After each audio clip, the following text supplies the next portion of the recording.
feeling cold against your skin. Running through the chaos, letting all the sin. Temptation in a bottle, ready for the night. Craving for the thrill, it's time to ignite. Dark desires burning bright, echoes in the dead of night. No retreat, no looking back on this heart attack. Ladies and gentlemen, how are you? Good to be back tonight on this Thursday night for you guys. Friday afternoon, AFL Grand Final, Snoop Dogg, day off, Friday for us here in Victoria. It's a strange day off today. We get a day off for the football Grand Final. That's what we get. And yeah, that's what we get to do. We get to hang out and talk true crime with you guys over here. How are you all? Good to see you. Yes, Snoop Dogg is going to be performing at the AFL Grand Final in Melbourne on the weekend. Apparently, this has been in the works for months. If you don't believe me, I'll show you. Hold on, Snoop Dogg, Melbourne. Yeah, so Snoop Dogg has been rehearsing all day today, apparently. He's been walking around Melbourne too, according to the Herald Sun. He's been here, look, Snoop Dogg wows fans with free concert at St. Kilda's the Epsie. So he's been down here playing music, getting ready for this weekend's AFL Grand Final, apparently. So that's what they're doing. They're gonna have Snoop Dogg down here. Why I don't know. That's just what they're doing. They're doing. Snoop Dogg is now the grand final down here. Hey, good to see you all. Good to have you down here. It is nice to be back on this Friday afternoon. It really is. And what are we going to do? We're going to talk true crime. We've got a lot of things to go through, including the top 5 of today. And I think if you ask me, what is the top 5 besides we got a final answer to Travis Decker, it is actually him. Like, I think we all knew that. That is one of the top 5. But I think it might be this out of Texas and Houston. It is there a serial killer in Harris County in Texas? Now, you may ask, Ping, there's a story like this every month. Well, there is. There was one in the Northeast a couple of months ago. People thought a serial killer was roaming in the Northeast states up in America, and now they're saying there could be one in Texas. Now, do I really believe there is a serial killer roaming around in Texas? Well, I do, but not this particular one. There probably is a serial killer in Texas, but maybe not related to this particular thing. But apparently the police have had to deny that there is one. Apparently 5 bodies have been pulled from the water in less than a week. And they're saying multiple bodies have been pulled from Houston bayous in less than a week, sparking fears a serial killer could be stalking America's 4th largest city. And they say police have confirmed the remains of 5 people were discovered in separate areas between September 15 and 20. And according to Alan Rosen of Harris County, he said, it's unusual. Usually you don't find 4 bodies in the bayous in a week. Yeah, I don't think you normally find that many in the bayous in a month. I think that's pretty strange. What is causing people to wind up in the bayous? I don't know, but I think we can head to Fox 26 of Houston and ask them about it. Apparently, one of the people, it says here, more details released on University of Houston student later found deceased, and one of these people was found on September 15. She was a missing UH student, and she was found in the water. So she kicked off this entire thing. I want to take you back down here. They're saying even though there was 5 found in the last couple of weeks, there was 13 found in this year alone. 13 throughout the year. So I want to take you to this video here, and I want to play it for you. Our top story here tonight, the bodies being found in Houston bayous. Houston police report another body was just recovered today from the Buffalo Bayou area near Jensen and East downtown. So if you've been watching and keeping track alongside us, that is 4 bodies recovered in 4 days. Today is Thursday. And sadly, a U of H student has been identified as one of the bodies recovered from the Brays Bayou area on September 15th. That's Monday. She was reported missing days before. Sherman DeSell has been covering this story for a couple of days now. And Sherman, it is scary stuff here, but just kind of fill us in on what we know so far. Yeah, it's definitely a cause of concern for a lot of our viewers. And many have made some speculations online about something maybe more nefarious happening here, and that's understandable. Our Fox 26 count is now at 13 bodies found in Houston bayous this year by law enforcement and first responders. Remember, the 22 bayous are spread out for miles, so it's a lot of ground to cover, and that comes with tough investigations. Here's what we know. HPD confirms a male body was recovered from Buffalo Bayou on Jensen Street in Edo on Thursday. Our camera caught officers and a dive team on the scene around 3 p.m. There were reports of a man jumping into the water there. We're waiting to hear more on this. And remember when we reported 2 bodies recovered from local bayous on Monday, September 15th? One of them was identified as 20-year-old Jade Sage McKissick. She was a U of H student, reported missing on September 11th, last seen that day near the 3700 block of McGregor by a restaurant. She was a junior communications and advertising major. In a letter sent to students, U of H describes her as a campus resident and a student employee and a friend to many in their community. We're talking about a lot of bodies in a city where many people walk, run, and bike the bayou areas every day. So we visited an area near the White Oak Bayou to see how people have been reacting to the discoveries. A lot of people are just wondering, what's the deal? HPD hasn't really given us a lot of information either. What questions do you have? I mean, is there like somebody paying attention to these? Like, is there like more details to investigation? I don't know. It's just kind of like, scary at this point, when it's that many coincidences. There's not such a coincidence that happens multiple times. There's long-term plans and there's short-term plans. I would hope that the short-term plans are in effect and, something is being done. Someone's, patrolling or someone's watching over cameras or lights or anything's being done right now.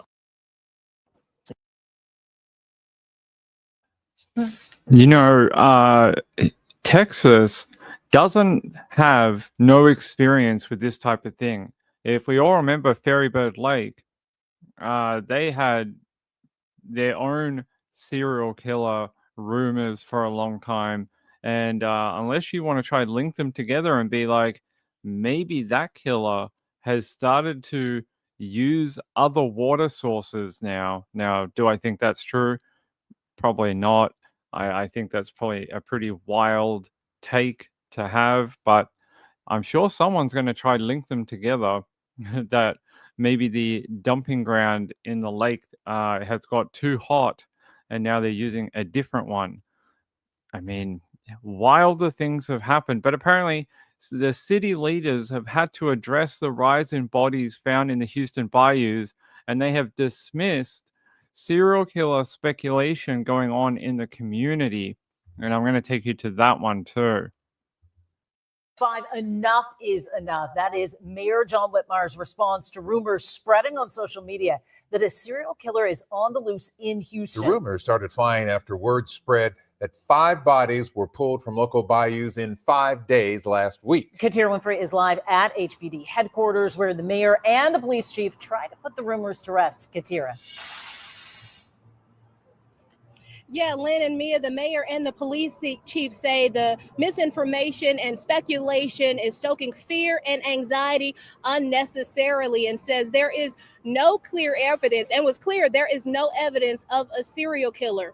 Now, those 5 bodies pulled from the bayous in the last week, he says, is just unfortunate circumstance. Houston has 2,500 miles of bayous and waterways, and both reiterated there is no evidence to suggest that any of these deaths are connected, but the medical examiner will have to determine the causes of death. Of the 5 deaths in the last week, so far, only one person has been identified, a University of Houston student who had been missing. A second person has also been identified, but they won't release that name until they are sure the family has been notified. I do say enough's enough on speculation out of respect for the families and also for 2.3 million Houstonians and our region. We have challenges. We're meeting those challenges. But a serial killer loose in Houston is not one of our challenges today. You know, not that I don't believe him, but we've been told that before. We've been told before from authorities that these are not connected. These killings and bodies have nothing to do with each other. And then 2 weeks later, they're like, yeah, we found the guy that killed all the people. It definitely was a serial killer. You know, you can't always take authorities and what they say for real. You can't. Oftentimes they are trying to keep people calm and keep the panic out of the community. Now, do I think there's a active serial killer dumping people in bayous in Houston? Possibly not, but look, they would have to come up with a better explanation than there's just no serial killer. We don't have any evidence of that. Well, that's a fun word game of just saying that you don't have anything to link it right now. It doesn't mean there isn't one. It just means you don't know about it yet. They're saying here the 5 bodies over 5-day period is alarming. They are asking that people need to let the HPD do its job and investigate. They said it's very frustrating to be at home and watch the news or social media and see people spread what I know to be false. How do you know it's false? How do you know this? Do you know all of it? Do you know everything that's happened? Can you see into the future? If you can, I would like to buy that technology from you. I don't. I like how they're so sure. They're like, well, we know. We know. They're like, well, how do you know? And they're like, well, we can't tell you. We can't tell you how we know, but we know that there is no serial killer. They seem very sure. So right now, they are saying that there is no serial killer. Yeah, there is a map here. A person on social media put out a bit of a map here. We can have a look, and you can sort of see where the locations. Maybe I can make this bigger. Hold on. Yeah, there we go. We can sort of see where the people have been found, you know, in the waterways, and they're pretty. I wouldn't say they're grouped together at all, but there are some that were close together. This one from May 7th. Oh, guys, hold on. Jeez.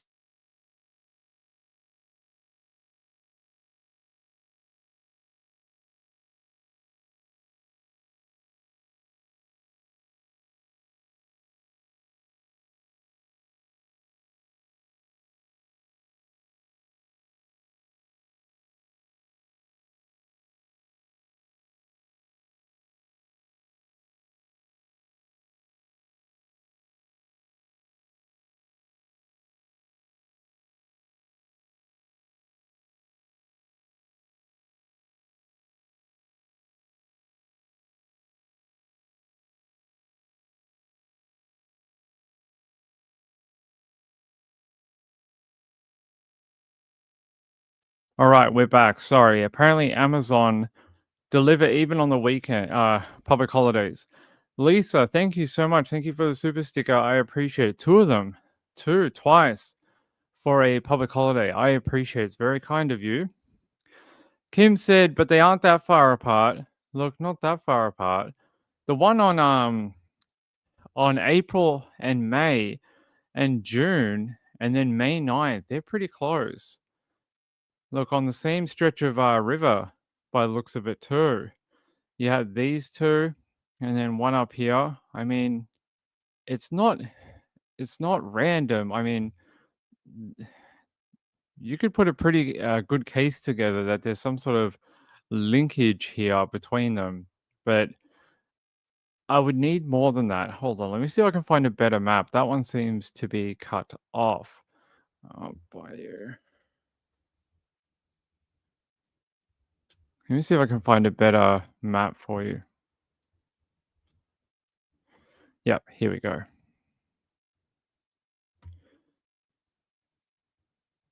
So if we go to this one here, there we go. So in this video, they had a more clearer picture here. What do they say?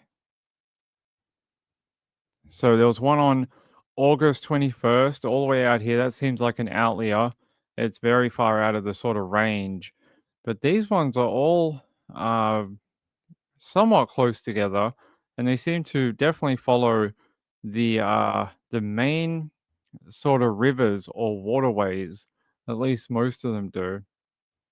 So there you go. You guys can see how close together these are. They're pretty. Hey, Chipmunk, how are you? Betsy said, what would they consider proof of a possible serial killer? I guess anything that would link them together, anything that would give you some sort of information, evidence that they were either known or there was some sort of foul play that they could tie an MO, the time they went missing, the person they were last seen with. Any of these type of things would probably help them tie them together if there was a serial killer. Chipmunk said, so either one person or a bunch of sickos. Either way, does that make one feel safe? Well, or they could be accidental drownings. Some of them could be accidental. Some of them could be people.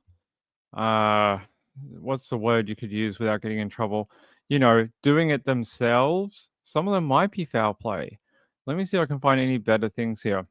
Yeah, police in Texas have been forced to address serial killer fears after 5 bodies were pulled from murky bayous in just a week. The horror discoveries unfolded after the 20-year-old University of Houston student Jade McKissick disappeared on September 11. What do they say here? Here's a photo of like one of the areas where they sort of found one of the people. There's the waterway. It's a pretty desolate area. It looks like there's a factory on the left, on the right here, and then there's a footpath on the other side of the river. But on the banks of it, it's pretty open. It's pretty open. Let me see. Yeah, apparently this is another location where one of the bodies were found. There's another river, part of the river. Yeah, let's see. There's another photo here that we can have a look at. So Tuesday, White Oak Bayou near 2200 White Oak. Sunday, 901 North York Street. And then on Thursday, Buffalo Bayou near Jensen Drive. And on Monday, Braze Bayou, that was Jade. That's where she was found on this one. Monday, in the 3400 East Freeway at Greens Bayou. So these are the ones in the last week. This is the ones that happened recently, not throughout the year. So you can kind of get a better look at where they were found. No one would swim there. Would they have alligator? Fairybird Lake? Ladybird Lake. That's it. I don't know why I think it was Fairybird Lake. Ladybird Lake. Yeah. Maybe they are connected. Maybe the killer got bored of dumping them in Ladybird Lake and decided to, you know, diversify his dumping grounds. I mean, I'm waiting for the article. Someone is going to write an article linking the Ladybird Lake killings to this. Someone will do it. SP Mama said, "What was one found, and then all the others too with different decomposition?" I don't think we have that many details about the state of their bodies. Let me see. Yeah. So the girl who was found that was missing from the University of Houston, they're saying that when they recovered her body, there was no trauma detected, and cops don't suspect any foul play, but that they're still investigating her cause and manner of death. And they're saying another body was found on the same day in nearby waters. They haven't released any information about that one either. And then on September 16, another body was found along the White Oak Bayou, you can see on the map, just north of downtown Houston. And then on September 18, investigators got a report of someone throwing themselves into water and pulled another body from the bayou. On September 20, cops got another call of a body floating down the Buffalo Bayou, which is just east of downtown. They're saying none of the other victims have been publicly identified. So only the missing University of Houston girl, McKissick, only she has been publicly identified. The other ones have not been put out in public at all. That is odd. Yeah, here we go. That didn't take long. Here we go. How do I get rid of this video? There we go. Some questioning locals have pointed to the Rainy Street Ripper, which is the Ladybird Lake. That is what they call the Ladybird Lake killer. So there we go. That didn't take long for someone to link them together. They're saying here, some questioning locals have pointed to the Rainy Street Ripper, which is the made-up name of a rumored serial killer who targeted partiers in Austin. So that was in Austin, not Houston. According to public records, 13 people have been found dead in bayous running throughout the city this year. So 13 people, let's see. So according to a HPD spokesperson, they said they've investigated each of the people found in the water and haven't found any threads that connect them together. And they say experts have insisted serial killings are incredibly rare while drownings are very common. True. That is true. I don't know. What do you guys think? Do you guys think we've got another Rainy Street Ripper on our hands? Another Ladybird Lake killer?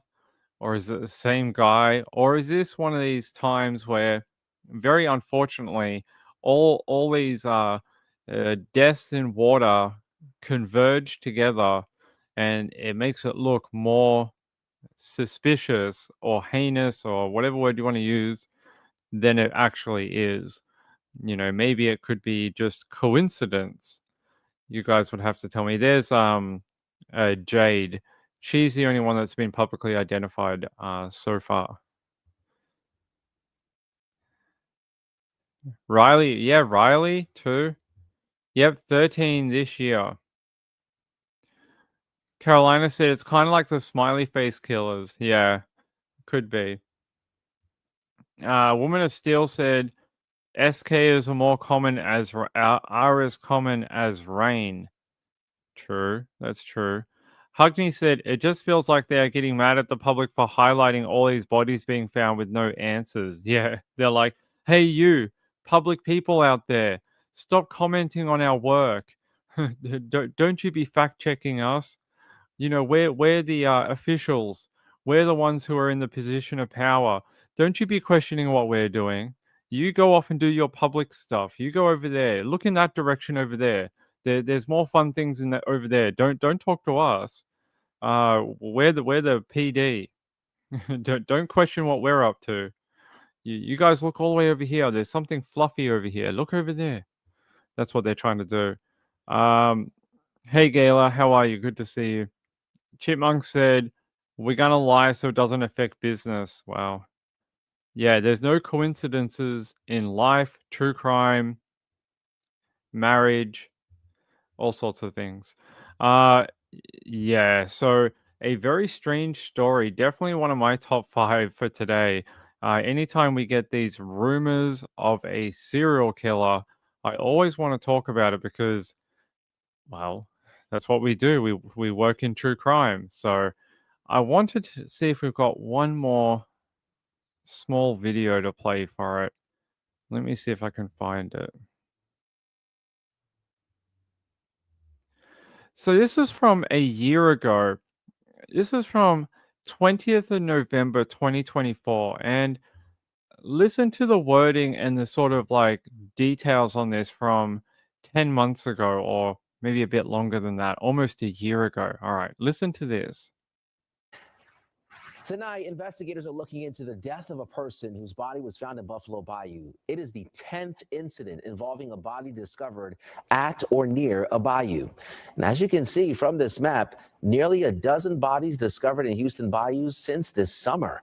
Fox 26's Dominic Keith joining us live in East Houston, where the latest body was discovered. Dominic. Yeah, Anthony, there have now been 10 bodies found in Houston area bayous since June.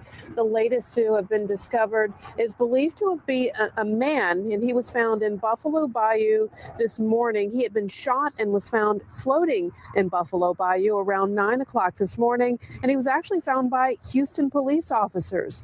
The dive team had been searching for a different man who had been chased by University of Houston police on Sunday, and the HPD dive team the U of H police saw that man jump into the bayou, but then they didn't see him resurface. So they asked the dive team to come and take a look. However, the man found this morning was not the same guy. There is some signs of trauma. So we don't know the cause of death at this point till a forensic pathologist has a chance to conduct. So a year ago, November last year, they were having a similar conversation with the community about there's been, 10 bodies found since July. And that was a year ago. So maybe it's just something that happens during the warmer months in Houston, because it's basically the same story that we're talking about right now, just a year ago. I don't know. I didn't hear any claims of a serial killer last year. Carolina said, we have drowning here with all the water around, but we don't have that many. I don't know. History tells us that we do. Let me see if I can find something for Houston. How many average per year? Houston deaths in bayous per year average. Let's see if we can find an average. What's the average? Average 100,000 people. Okay.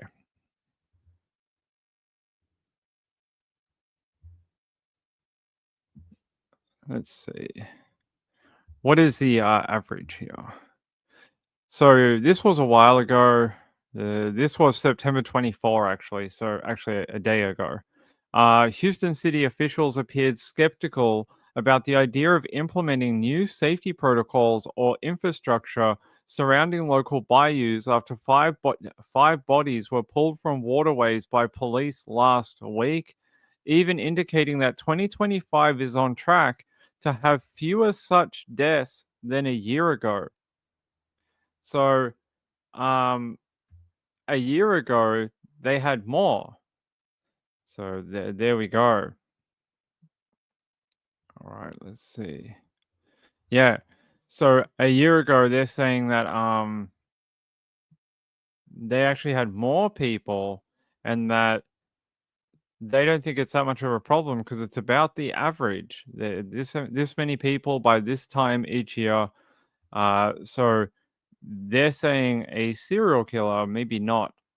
They're saying here they said there was a press conference late on Tuesday afternoon in which Whitmer refuted social media conspiracy theories of a serial killer operating in Houston, and they reiterated that message during Wednesday's council meeting. He says, I can clearly, categorically tell you that 5 drownings are not connected.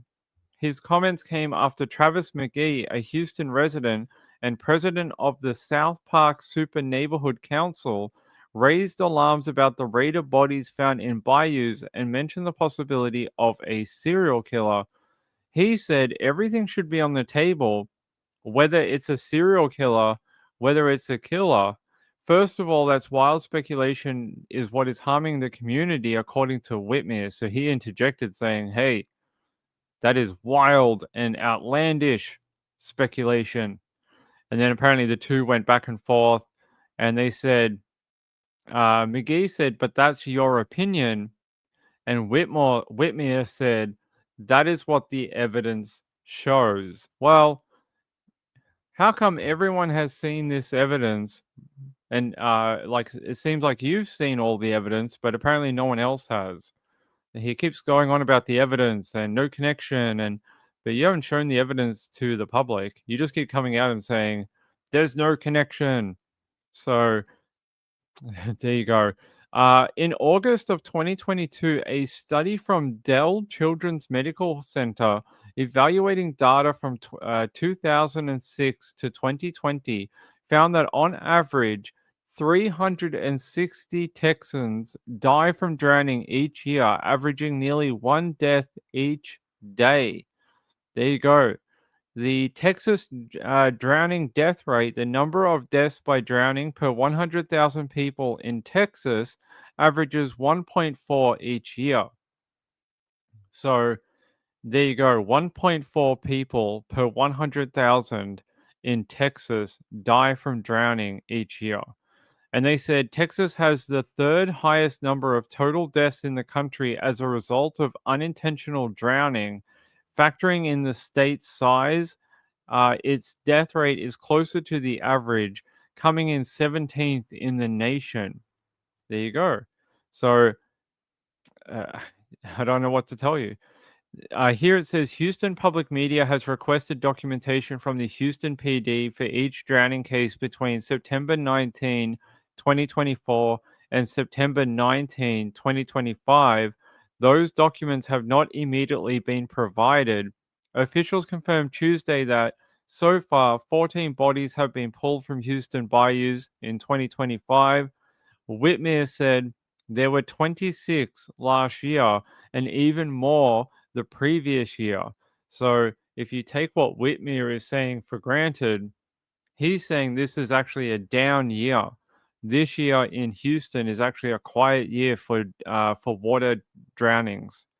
So there you go. There you go. Woman of Steel said, tell the truth about how the people were. Yeah. Well, it's interesting that only one person, the missing university student, she's the only one that they have come out and said anything about. They've only talked about her and how there was no trauma to the body. They don't believe that there's any nefarious, anything foul play to do with her. But what about the other people? Why haven't any of their names come out into the public? I'm sure their families must have been told by now. You would think so, right? Kim says a lot of people died of drowning at the Lake of the Ozarks this year, but one at a time. Chipmunk said too many cross into Texas. Okay. Snapcrackle Pop said that is a lot of drowning. It is a lot of drowning, right? Chipmunk said someone adult son living with his mother. What? Please say it's accidents and not serial killer. Yeah, okay. SP Mama said suspicious, clearly, categorically. That is lies. There you go. Yeah, no camera footage, no surveillance has been given out, no CCTV, nothing like that. Kaliza said, hello, Ping and Muffin. Muffin is over here. He is sleeping. By the way, you may have noticed that the background is different. Unfortunately, our background poster that said Nights with Ping, unfortunately, if it died. Unfortunately, it suffered a very slow, gradual death, and last night it finally broke. It actually snapped into two, and unfortunately, we're going to have to make a new poster for the back here. So, if you have any ideas, if you have any artistic artwork that you would like to put forward to have as our new background poster, let me know, and I will look into it, because we're going to have to get a new one made for behind Ping, because it's just too white. There's nothing behind here anymore, no color. So unfortunately, we had to take it down, and yeah, it lasted about almost 2 years. So it just no good. It started bowing, and it just got really bad to the point where it was taking up half the room between the wall and the desk here, and it was it just became a big problem. So I made it go higher, and then it just kept bowing, and eventually just broke in half. So we had to take it down, unfortunately. Chipmunk said, I thought you were going to say the cats got it. No, they did not. Rachel said, I think you need a neon Ping sign. That'd be cool. If we could have like a neon sign at the back here, we could look into that. Laurie's son, I'll have a look. Kim said, did it get a proper burial? It did. It got a proper burial. We had a 21 gun salute. We had the military come in. They gave a small Australian flag to its family. It was beautiful. And then we had to bury it and then give its ashes to the family. It was very touching. SP Mom said, oh no, sleepy meds are kicking in. Okay, have fun with your nap. Betsy said, I wonder if it's someone who moves to that area for business so many months a year. You know, people had that theory about Mr. Cruel. Mr. Cruel in Victoria, a serial killer, well, not a serial killer, but a possible murderer and a serial R-wordist. He has never been found. They believe there was a theory that he may have moved around and only been around at a certain time of year too, because the abductions he would do to these little girls would they would only happen during certain periods of time. They even thought maybe he might have something to do with school children or teaching, something where there was a certain amount of time available every so often. So there you go. Let's see. Anyway, did I miss anyone? No. Okay. Yeah, night SP Mama. Good night. By the way, I want to thank my friend Four Sons Mom. Thank you very much for the donation yesterday. I very much appreciate it. With this crazy month on YouTube, it is much appreciated. I appreciate it, my friend. Thank you for the message as well. It's very kind of you. The people who support this channel are very sweet, very kind, and make sure I'm looked after. It's really helps out. So thank you to Four Sons Mum for yesterday. I appreciate it. Okay, let's see what else we can find. Let's have a look at the serial killer. What do they say? What does KVUE have to tell us?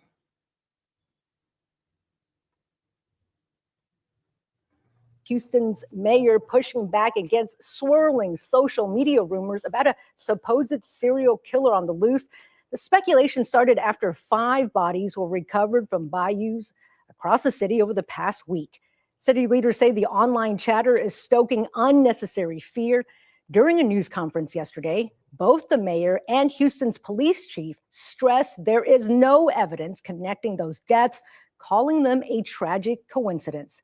They emphasize that the medical examiner will ultimately determine how those people died. But for now, investigators say there's nothing to suggest a serial killer is responsible. We have challenges. We're meeting those challenges.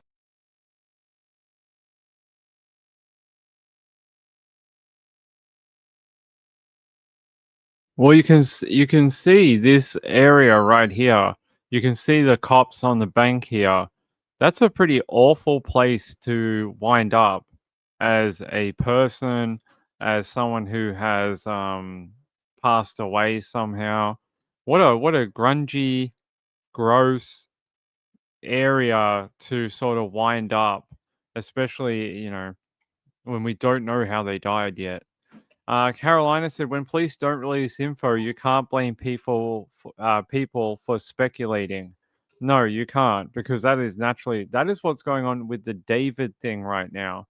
So the investigation into David in California right now, Celeste, who was found in his Tesla, everyone is just full of like speculation right now, throwing mud into the atmosphere. That is what's going on. They're just, people are slinging mud. They don't know any new information, so they're digging up mud out of the ground and just throwing it around and seeing what people get hooked on.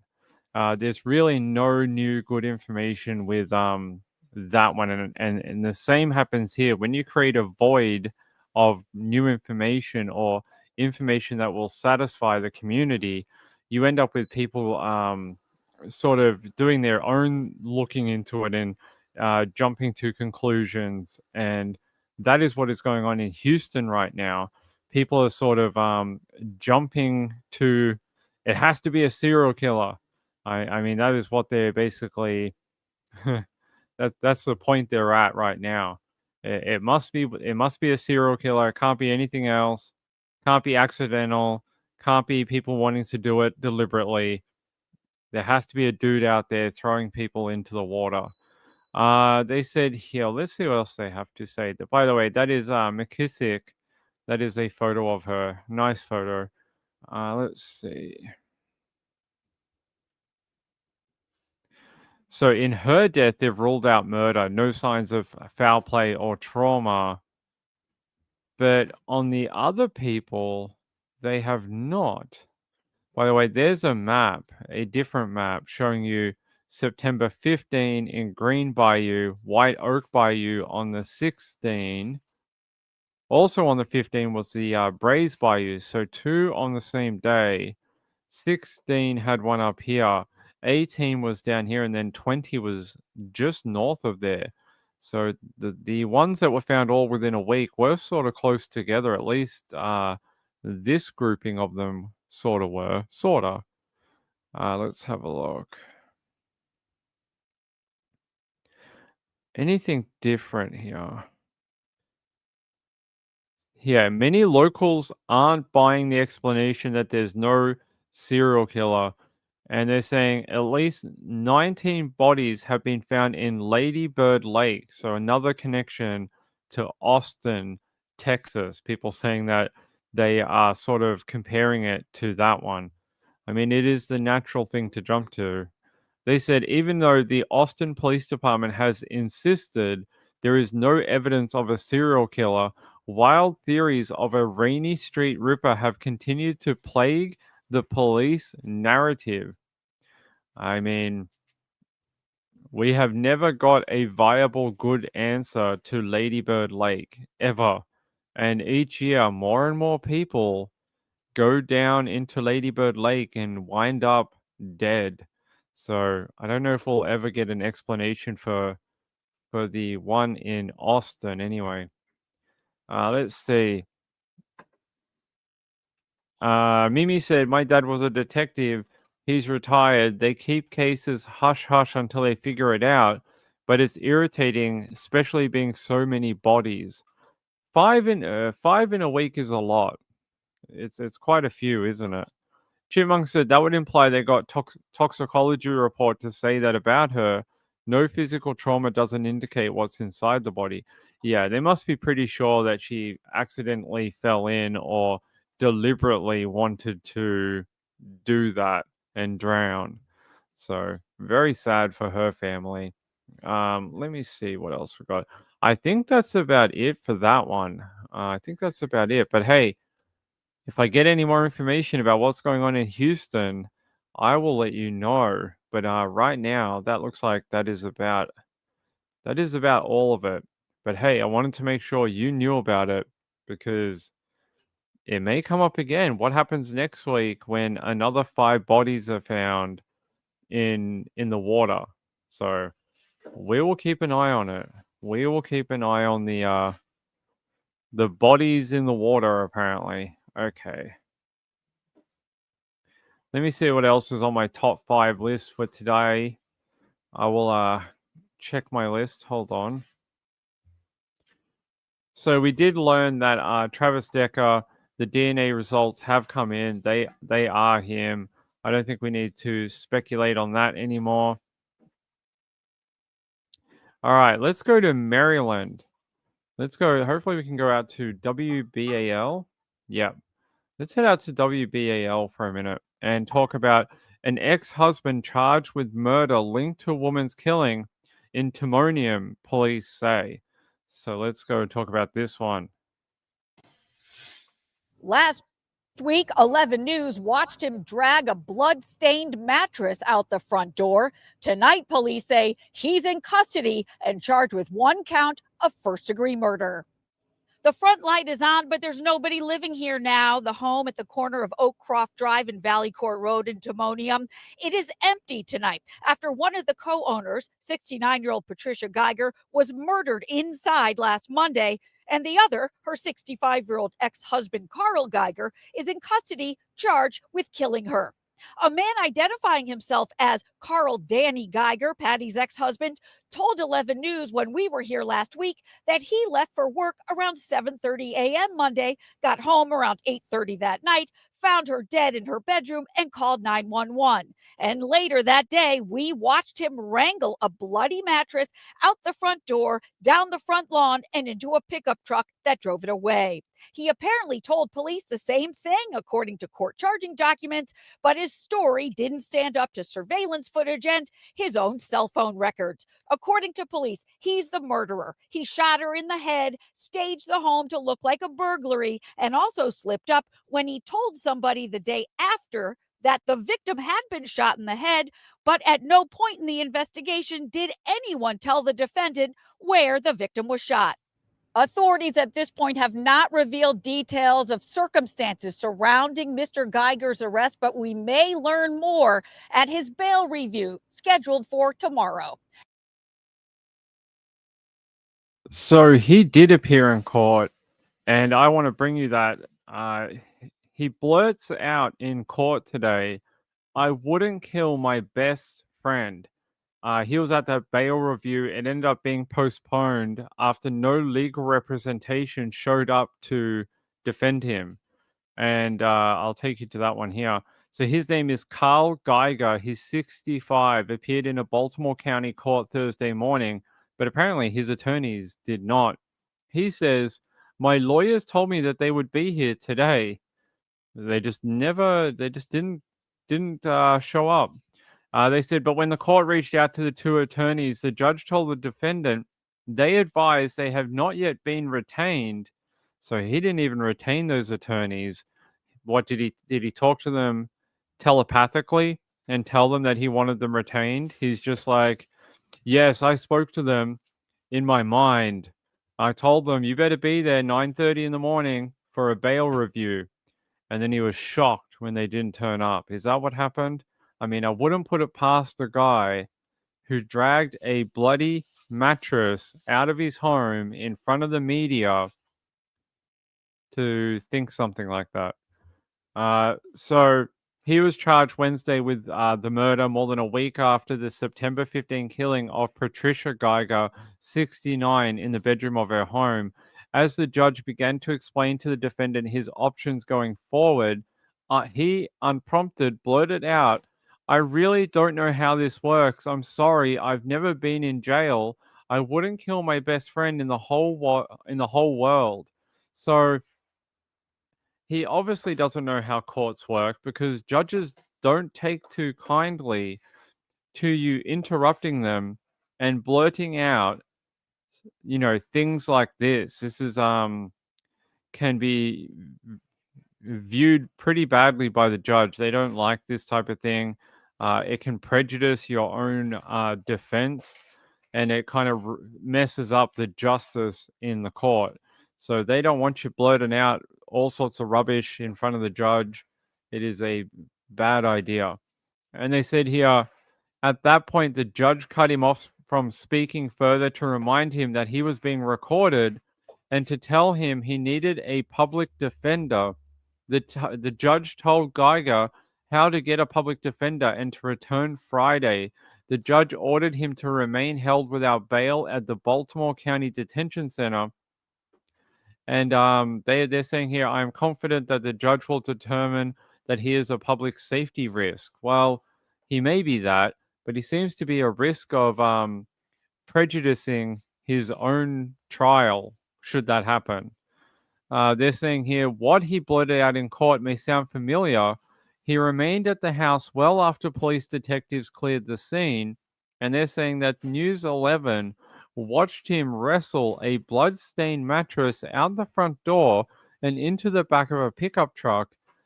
Apparently, he spoke to the news twice, telling versions of what he blurted out in court. They're saying here, prosecutors alluded to more information forthcoming during Friday's court hearing. Charging documents detail what police found when detectives executed a search warrant at the home. They said the defendant sleeps in a separate bedroom directly opposite the victim's room. According to the state property records, the defendant and the decedent jointly owned the house since the 1980s. After divorcing in 2019, they continued to live in it as housemates. But after his arrest on Wednesday and during the intake process at the Baltimore County Detention Center, Carl said he's living with no other when asked. Well, obviously not, because she's dead, I guess, but that's a strange thing to say. All right, let me play the video. The murder happened last Monday. Police were gone by early Tuesday morning, but Mr. Geiger stayed in the home. And in the following days, 11 News watched him cleaning up the crime scene, removing a bloody mattress from the home. We spoke to him a couple times. And during those conversations, some of the things he told us, he also blurted out during his court appearance today. Are you confident in this case and the evidence that you guys have? I am confident that the judge will determine that he is a public safety risk. There will be a bail review due over here tomorrow because when 65-year-old Carl Geiger faced a judge today, charged with 1 count of first-degree murder for allegedly murdering his ex-wife, Patricia Ann Geiger, last Monday morning, he didn't have any lawyers. My lawyers told me they would be here today, Geiger told the judge, and gave 2 names. But when the court reached out to those attorneys, the judge told him, they advised they have not yet been retained. As the judge began to explain Geiger's options moving forward, Geiger blurted out unprompted, I really don't know how this works. I'm sorry. I've never been in jail. I wouldn't kill my best friend in the whole world. Are you able to tell us anything about charging Mr. Geiger, prosecuting this case? So the bail review is going to be tomorrow. The defendant did not have any representation, or the people that he believed were going to be representing him were not here today. So there will be information that comes out tomorrow at the bail review. More information, perhaps, about what was found when police executed a search warrant. Carl and Patricia Ann Geiger have jointly owned this home since the 80s, according to state property records. By the way, I think we've heard most of the rest of that about the property. I'll tell you that tomorrow, when it is brought back into court and that bail review is completed, we should find out more about what they found to be able to charge him with that murder. So tomorrow, it should be a big day in court. We'll probably find out a lot more about the circumstances surrounding her death, unfortunately. Very sad. I don't know what would make someone do that, but hey, we read about it every day, don't we? People that even at almost 70 years old, they decide to commit these type of crimes. Yeah, I don't know why he was pulling that mattress out of that back room. No idea. No idea. Let me see. So we do have a photo of her. Let me have a look. There is a nice photo of the victim here. I'll put it up on the that is the lady, his ex-wife. That is her photo. Patricia Watson Geiger is her name. And they described her body as suffering from trauma to the upper body. And as you saw on that mattress, there was a lot of blood, unfortunately. So it sounds like some sort of violent crime took place. Carolina said, never lived with an ex. I got some horrible stories about that. Kim says, I don't think that's a current pic. I don't know if it's a current pic because she's dead. So I don't think that would be current. Current means we'd probably get a photo from the funeral home. And I don't think they're going to give us that photo. But I can try and find it. There's another one here. This is from the funeral parlor. There is a funeral wall for her here. So that's her photo there, the one they put up on the funeral home website. And there's some nice messages from her family and friends here. They said here, this lady here is called Weena, or I hope I'm saying her name right.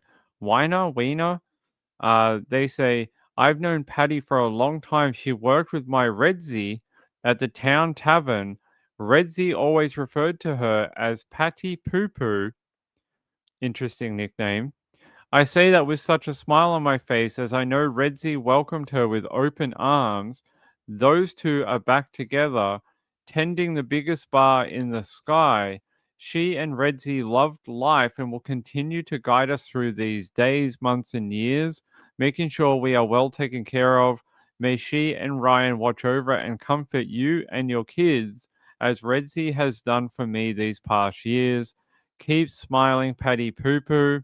We love and miss you so very, very much. Yes. Patty Poo Poo, apparently. I don't know if that's something you should be putting in your obituary comments. I would like to know if you would say this at the actual funeral in an obituary, but sure. Grief does things to people, I guess.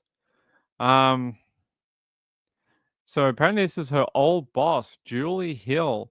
Julie must know Redzi. And it says, I hired Patty to work at the Towson Elks many years ago. She was a good bartender, an even better friend. Even though I moved out of the area, we kept in touch. She loved life, her family, and always had a smile. I will miss her greatly. Julie knows how to write a funeral obituary comment. I don't see any Patty Poo Poo on here. So good work, Julie. And then a guy called Larry O'Driscoll said, I had the absolute pleasure of working with Patty at several Towson bars and restaurants. A lot of people from the bar. How many people did she know at this bar? Including the Towson Elk Lodge. She had an awesome ability to connect with patrons. Apparently so, because they keep commenting on her obituary. She had an awesome ability to connect with patrons and turn them into friends in a heartbeat. She was a true industry professional who put everyone at ease. Even during hectic service periods, she was fun, kind, full of life. She will certainly be missed. So sorry to hear of her passing. Our condolences to her children, grandchildren, and other surviving family. Larry also knows how to write a obituary comment. But, hey, we're not taking it out on Weiner or Wiener. She was also a friend of Patty Poo Poo's, Okay. Gayla said, okay, if I die and you see something online like that, get them to delete it, please. But it's loving and tender, and it's reminiscing about a loving memory. How can you delete it? This woman is going through grief. We can't do that to them. We have to respect her grief. We can't be deleting no comments about Patty Poo Poo. Can't do that to them. We can't be silencing them. There's free speech in this country. Nicknames are great, especially if you're called Patty Poo Poo. All right. So only 3 people commented. They probably got scared off with the nickname. Her full name is Patricia Ann Watson Geiger. So that's her full name. Not Patty Poo Poo, according to the comments. That her real name is Patricia Ann Watson Geiger. So there you go. That's her page from her funeral parlor. There's like a light coming in my back door. 17 people haven't hit the like button. Yeah, please show some love to the channel. Gayla said, I would come back and get her. Okay. I feel like I'm on an episode of The Twilight Zone. Go towards the light, Ping. Go towards the light. Don't go the other way. It's like this sunlight coming in my back door. Good to see you. Gayla said, wait, Ping, can we call Trisha that? I don't know. You ask her. I don't know if you're allowed to. Hold on, guys. I'm going to fix that light. Hold on.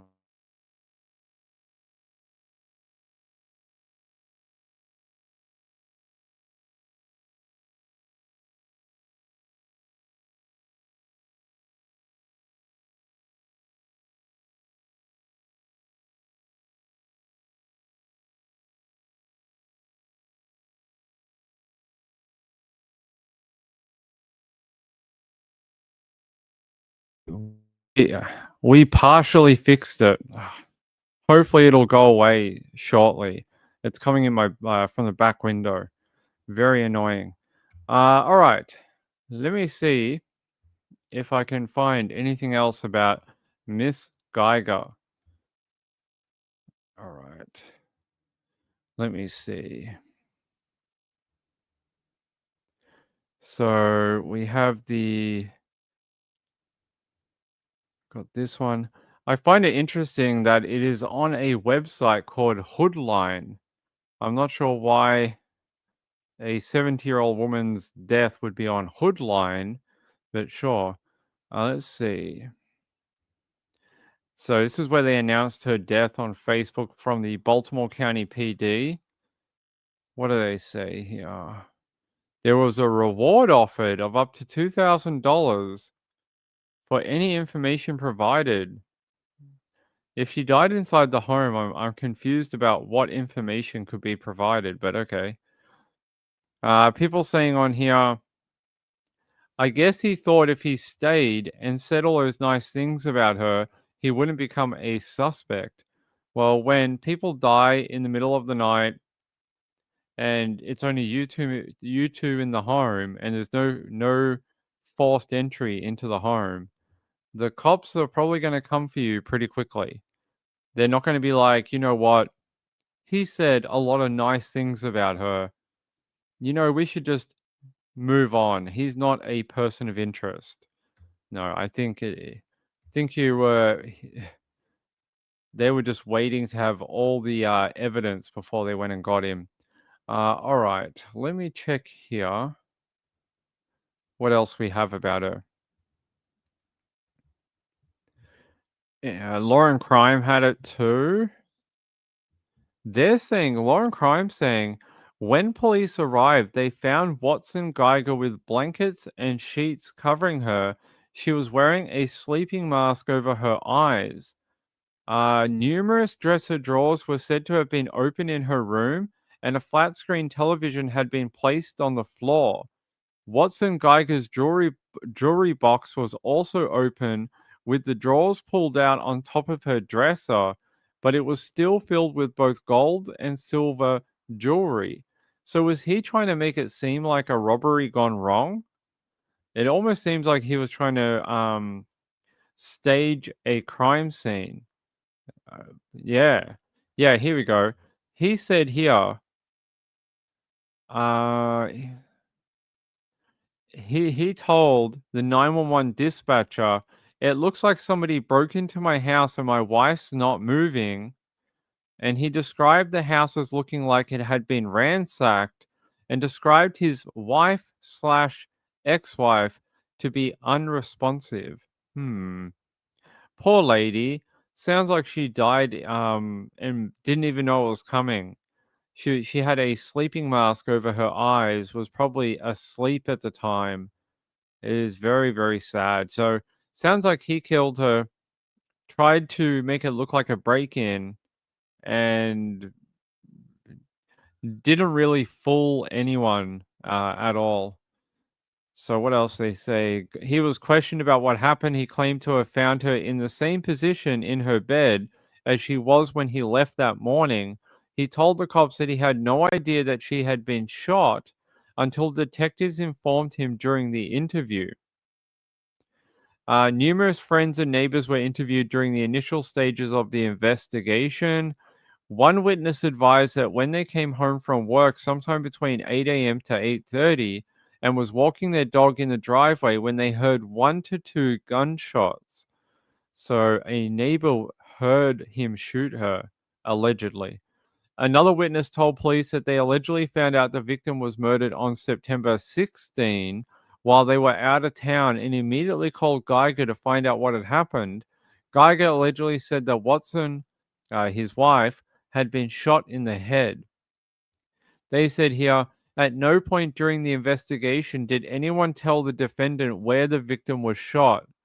In fact, on the 22nd of September, during a follow-up interview with the defendant at his home, he told detectives that he still didn't know where the victim was shot. Did you think they weren't going to canvass your family and friends and people you talk to? Do you know what we say on this channel? We say on this channel that you don't have to be smart to commit crimes. And this is another perfect example of that. Another person who thought, you know what? I'm going to commit murder. I'm not going to think any of it through. And then I'm just going to wing it.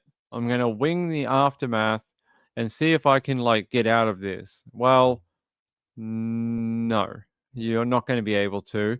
Sounds like you already screwed up by... Why would you tell someone that? Very, very silly. According to Lauren Crime, surveillance footage from a nearby residence allegedly captured audio of a gunshot being heard around 7:58 a.m. And then they say Geiger's large rollback tow truck that he drives was caught on video leaving the former couple's residence around 8:15 a.m., roughly 45 minutes after he claimed to have left the property. They say cell phone records also allegedly dispute his claims and show that he was clearly home until 8:15 in the morning. So around 15 minutes after those gunshots were heard. They say the crime scene has the appearance of a staged burglary with no items being identified by the defendant as being stolen. And we'll find out more tomorrow. We'll find out more during the hearing. Tomorrow on Friday. So Friday they're going to have a bail hearing. I expect that he'll get denied that bail. I don't think they're going to give it to him at all. They will argue that he is a threat to the community. All right, hold on. Hey, Carla, thank you very much for the donation. I appreciate it. It's very, very kind of you. Very sweet of you. The people who support this channel are amazingly kind. So I appreciate it. Gayla said, if you are pretending there was a robbery, don't do it all neat. No. Hugney said, he is not a full can of beans. He is not. He is missing many sandwiches for a picnic. He might be missing all the sandwiches for a picnic, all of them. Chipmunk said, going to be an interesting case to hear all the facts. Justice for Patricia. I agree. Justice for Patricia. It sounds like she didn't even know it was happening, unfortunately. The fact that she still had her eye mask on,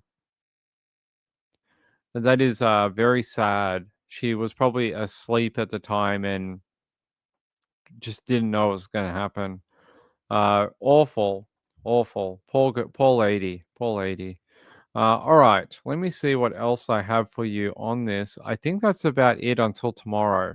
I don't think we're going to get too much more until the court day tomorrow. Let me just double check.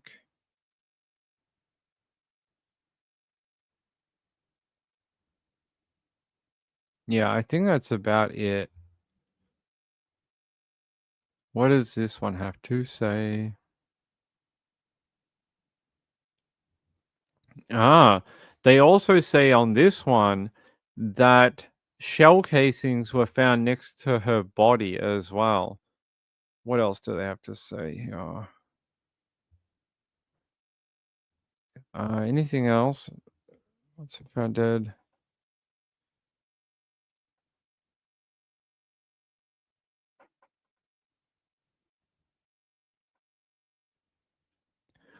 I think we've gone through everything so far from the documents. So that is everything from the charge documents that has been given out online. Chipmunk said, just off the camera, what you read, I would say he did it.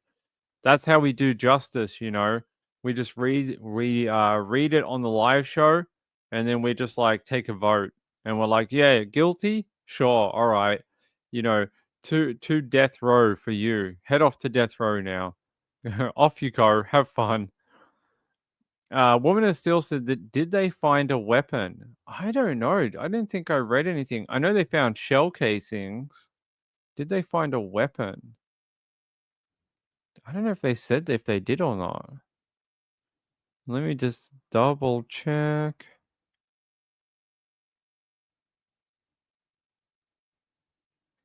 I don't think I read anything about a firearm. No, not that I know. Not that I can find about a firearm. Just that they found the shell casings from it. So, but maybe we'll find out tomorrow. Khaliza said, yeah, if they have that guilty look, they probably did it anyway, right? Right. That's how we do justice. We're just like, yep, he has the crazy eyes. Let's just send him to jail. Straight to jail for you. Gayla said, does he have a registered gun? I don't know. We'll find out. He probably took it with him. He probably dumped it. When he left at 8:15, he probably took the firearm with him and then deposited it somewhere. I would think that is probably correct. I would think that is probably what happened. All right. Let me see. What else have we got on our thing for today? We've been through some good stories already. A serial killer. We've gone through the one we just spoke about, Patty Poo Poo. We spoke about Patty Poo Poo. Went through all the details before court tomorrow. And what else do I have?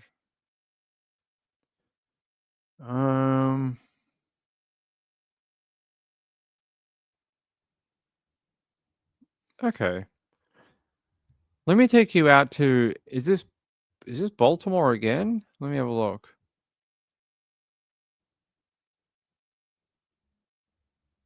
Yeah, let me have a look. This might be Baltimore again. I just want to double check. No, it's not. It's Atlanta. All right, let's head out to Atlanta. Live at 5, a grieving Decatur family left with unanswered questions today after their 2-year-old daughter drowned at a pool over the weekend.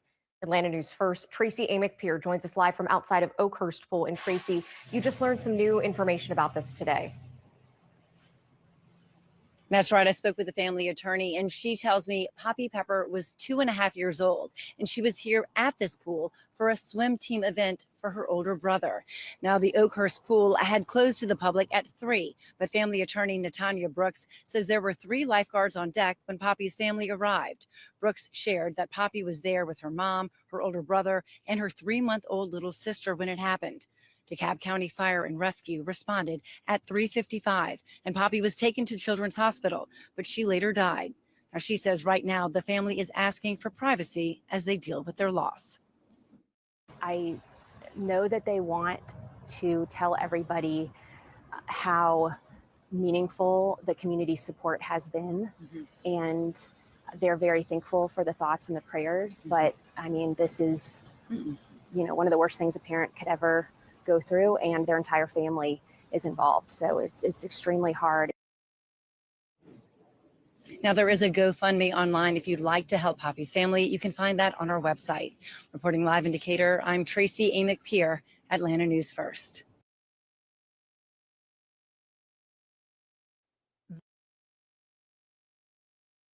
A very sad story about Patty Pepper, or Poppy Pepper.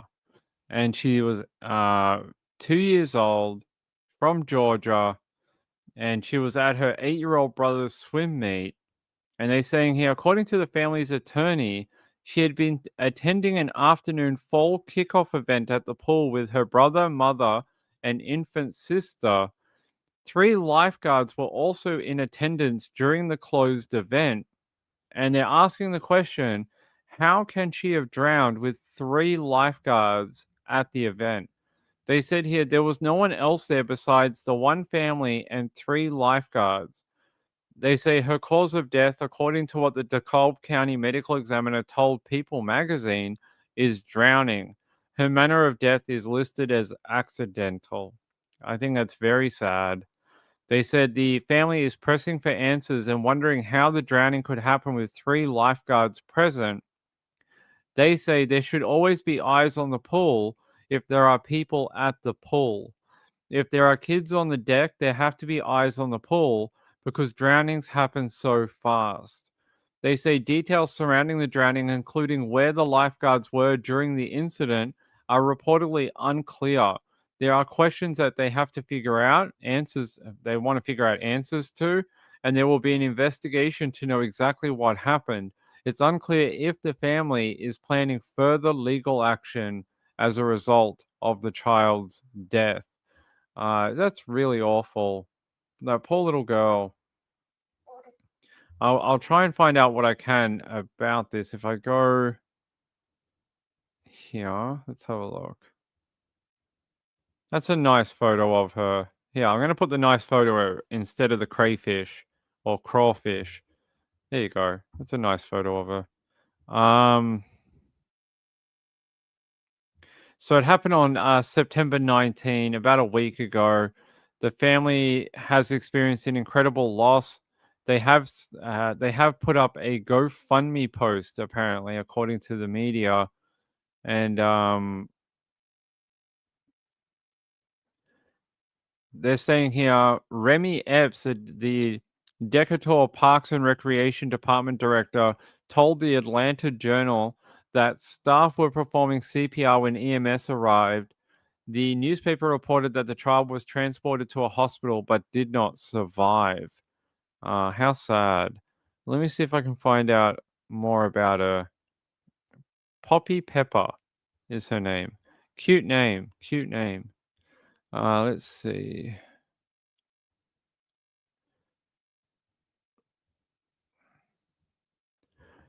Yeah, here. Girl 2 drowns at older brother's swimming event as family blames lifeguards. Well, I don't know if you can blame the lifeguards, right? Lifeguards have a job to do, yes. Their job is to protect people near the water. Yes, that is true. And I don't want to victim blame, but little children are always getting around, running away, doing things, wanting to get close to like their family, like the brother, and maybe wanted to check out the pool. they have to be your number one attention.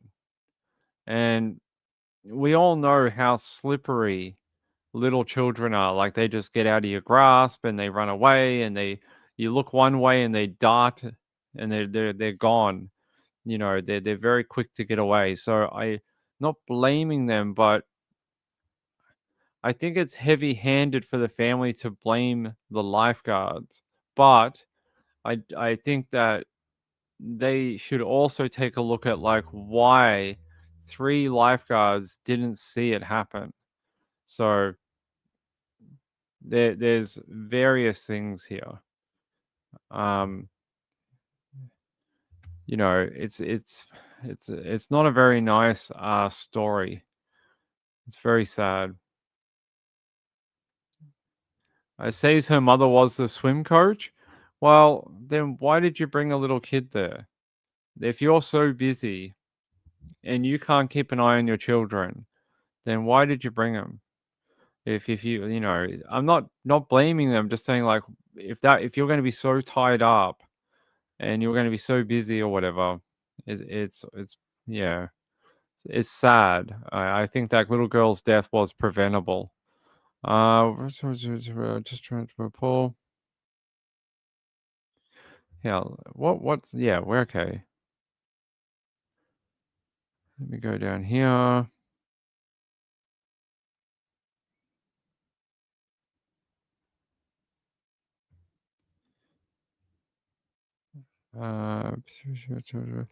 Sorry, just trying to see what other information there was. Live at 5, a grieving Decatur family left with unanswered questions today. All right, here. I'm going to take you over to this one. I think it's different to the one we watched. If it'll load. Live at 5, a grieving Decatur family left with unanswered questions today after their 2-year-old daughter drowned at a pool over the weekend. Atlanta News First, Tracy Amick Pier joins us live from outside of Oakhurst Pool. And Tracy, you just learned some new information about this today. That's right. I spoke with the family attorney, and she tells me Poppy Pepper was 2.5 years old, and she was here at this pool for a swim team event for her older brother. Now, the Oakhurst pool had closed to the public at 3, but family attorney Natanya Brooks says there were 3 lifeguards on deck when Poppy's family arrived. Brooks shared that Poppy was there with her mom, her older brother, and her 3-month-old little sister when it happened. DeKalb County Fire and Rescue responded at 3:55, and Poppy was taken to Children's Hospital, but she later died. Now, she says right now the family is asking for privacy as they deal with their loss. I know that they want to tell everybody how meaningful the community support has been, and they're very thankful for the thoughts and the prayers. But I mean, this is, one of the worst things a parent could ever go through. And Yeah, I agree with her. It is one of the worst things that a parent or family could ever go through. And both things can be true at the same time. We can all feel very horrible for the family at the loss of their daughter. But I think the questions go both ways. I think you have to ask the questions about the circumstances of how that child ended up in the water and why no one saw it. And then the other side of it is, but also if you did have 3 lifeguards, how come they didn't see it either? So I think there's plenty of questioning to go around. I don't think it's a one-sided issue. I think there's multiple lapses in vision on these young children. So you would have to review the CCTV, or there would have to be cameras. Being that it's a public pool, maybe, yeah, most likely there would be a camera to keep an eye on things. Yeah, there's a few questions here, and I think, like I said, they go both ways. I don't think anyone here is, gets off the hook here. There's no way a little kid like that should have ended up in the water, or if they did, they should have been rescued pretty quick. So, very sad, very awful story. Not a nice one, but what a cute little kid, hey? What a nice name. Let's see. I just want to see if there's any other information about what happened.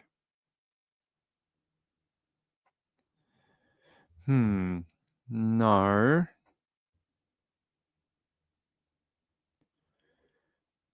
Yeah.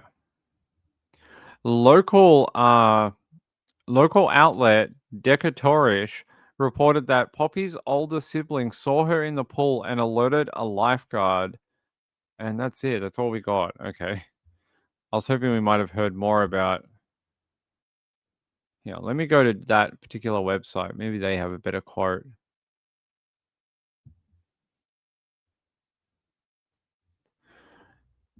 Family wants answers. Okay.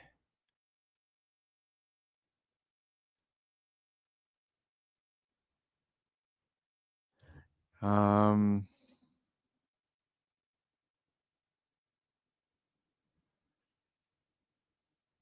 yeah. According to Decatur, they say the incident remains under investigation. And according to this paper, in response to a open records request from this paper, the city released a police incident report about the case. Most of the report was redacted on the grounds of the pending investigation. And they're saying they've filed additional requests for more reports through the PD. Let's see. Anything else? No. I was hoping we might find out more circumstances surrounding it, but doesn't seem so. But the family did open a GoFundMe. Let's have a look. They've raised about $40,000 for the family to help them with final arrangements for Poppy, and I think that's very kind to the community. That's very, very, very, very kind. Is that all they've got on here? Okay. They say, our family has experienced an incredible loss to our beautiful daughter, Poppy. Please help us during this difficult time to take care of arrangements and allow us to grieve. Thank you for all your help. No updates, though. Sometimes they give out like updates after they hit milestones or whatever, but no other updates. Woman of Steel said, if anything ever happened to my son or grandson whom I raised, it would have been my fault, period. Personal responsibility is lacking in our world at the moment. Chipmunk says, I know how I would feel in their shoes. I hope he never stops swimming. Yeah, the brother needs a lot of care, needs a lot of support. To be the one that finds or saw the child is very, very sad. Carla said, I don't mean to sound mean. I don't mean to sound harsh, but a funeral doesn't cost $40,000. Wow. You know what happens in these type of events where there is some sort of tragic event? Everyone opens a GoFundMe now. Everyone. Some of them make $1,000. Some of them make $250,000 for a funeral. So it just depends. Here's a photo. This must be their family. Here's a photo of the family. It looks like Poppy there and her brother. And that's mum and dad, I'm guessing. There's a photo of them. That's it. That's all I have. Here's a nice photo of Poppy. Let's have a look. Look at this photo. She's got a donkey. Isn't that cute? She's patting a donkey. That's a nice photo. It's a nice photo. Cute photo of the little girl.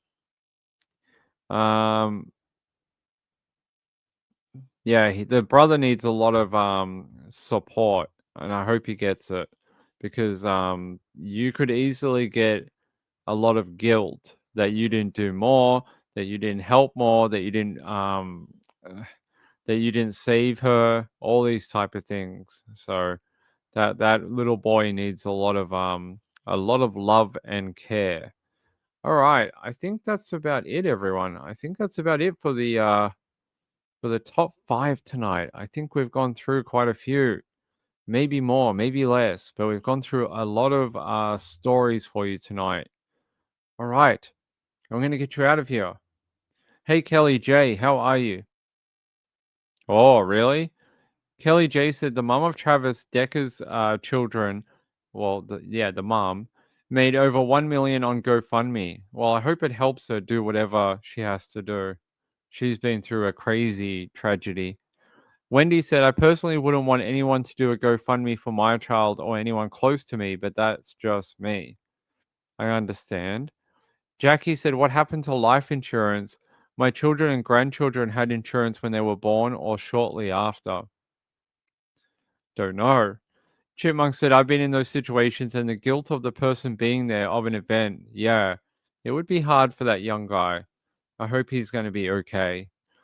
He has his life to live, even though his sister is gone. He still has to, grow up, reach his dreams, do all grow up and, not stunt his growth. And these type of tragedies can do that to a young person.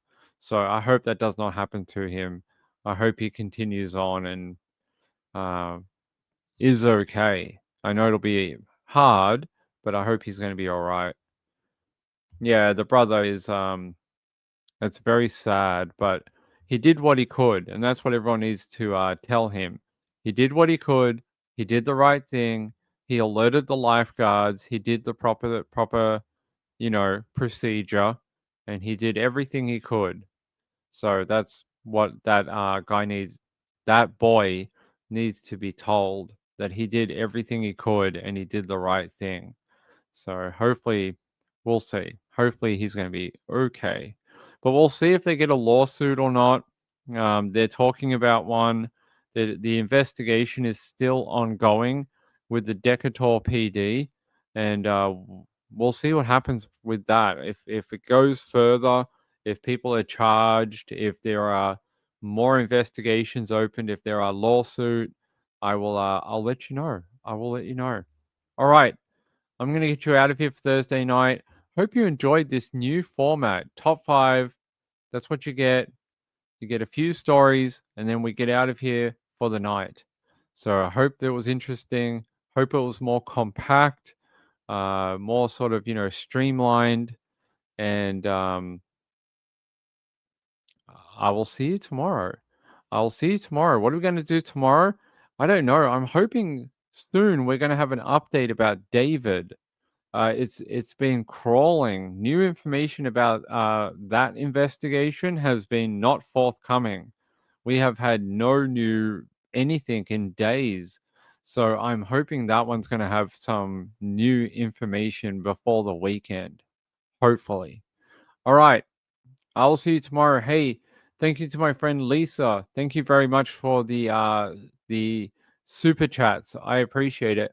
Mountain Bee, thanks for becoming a member. By the way, please check if you are a member and you want to be a member, please check your memberships because this month, for some reason, we've lost 50% of our normal membership people, and I don't really understand why. Because every month we sort of had the same amount of people for over a year. And then for some reason between August and September, we've lost half of everyone, which doesn't make any sense. So if you are a member or were a member and you haven't checked on it recently, that's if you want to be. You don't have to be. But if you are one of the people who wanted to do that, check it out and make sure you're still included. Make sure your name is still highlighted in the color and you have the little icon next to your name. That's how you can know. So yeah. Gayla said some people have been charged twice on other channels. Yeah, we lost out on 50% for some reason. I don't know why. Like normally we get a certain amount every month, and it's been like that since I monetized the channel. And then this month it was half of it was gone and half the people are gone. And I'm like, that's strange. It's very odd. So I don't know if there's something going on with YouTube. I don't know if they stopped recurring, things with people. So have a look. And yeah, I know it's been a hell of a month for YouTube creators, right? First we had the views and things not counting, and we lost a lot on that, and then we lost the membership people too. So it's been a crazy month. It's been mental. So yeah, it's probably a YouTube thing, but yeah, so yeah, 50% of our revenue just disappeared for some reason, and I don't know why. So just check out your membership profiles, and if it's there, great. If it's not, if you do want to rejoin, that would be good. I would appreciate it. All right, I'm gonna get out of here. Good night, everyone. Hey, thanks to Four Sons Mom for the donation last night. I appreciate it. See you tomorrow at same time tomorrow. Good night, everyone. Bye.